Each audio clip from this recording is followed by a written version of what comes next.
Yan sa atin ulit. Ito po yung main ingredients natin, quinoa. Andyan yung parsley. At meron tayong mint. Bali coarsely chopped lang po lahat yan. Yung cilantro. Of course, hindi mawawala yung sibuyas. Merong red bell pepper. At meron tayong cherry tomato.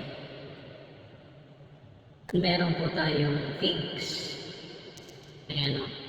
Dried figs po yan. Kinat ko ng dice para maganda tingnan. Then black olives pa rin.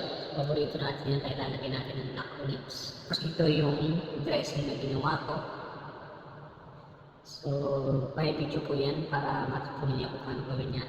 And of course, meron tayong sumac powder. Yung sumac na yan. Ngayon, pag-aaluin na po natin yan para ma-toss na natin yan. Gawin natin ng mga greens.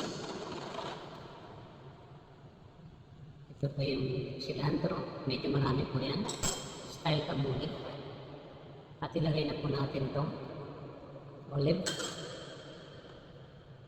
Ilagay natin ang sibuyas.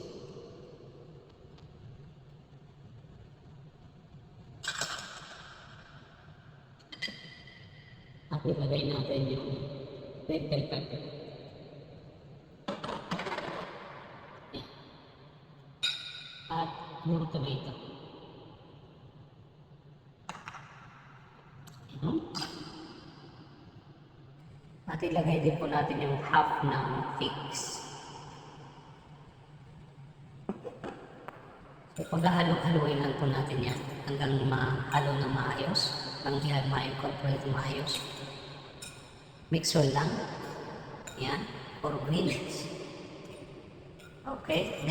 Then we will add the quinoa. Ayan. Kung samasamahin natin yung quinoa.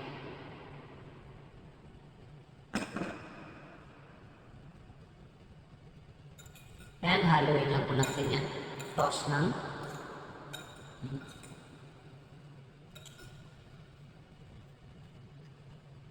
And of course, lagay na po natin yung dressing.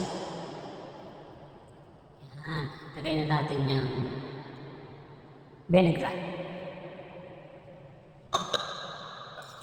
Halo-haluin po natin ng mabuti. Halo-haluin.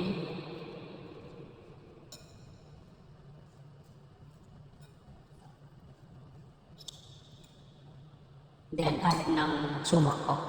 Lagay na po natin yung sumac.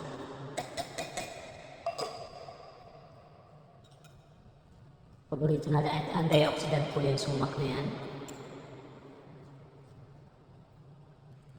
Okay, halo-haluin po natin ng mabuti. Toss natin siya. Yan. Pagka okay na, timplahan po natin kung okay na yung sok na yung lasang. Okay na yan. I-plate na po natin. Lalagay na po natin sa plato.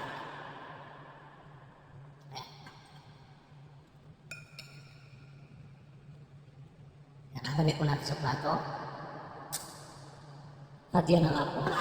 So, lalagyan po natin siya ng toppings na lagyan natin sa ibabaw yung figs na nakakat. So, yan. And of course, yung mga ayan po yan.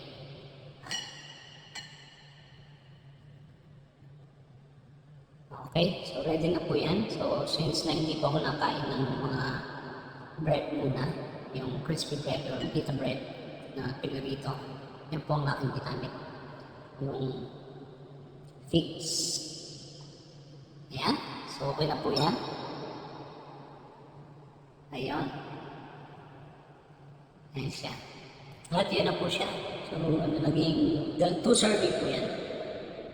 So, napaka-sarap yan. At yan na po siya.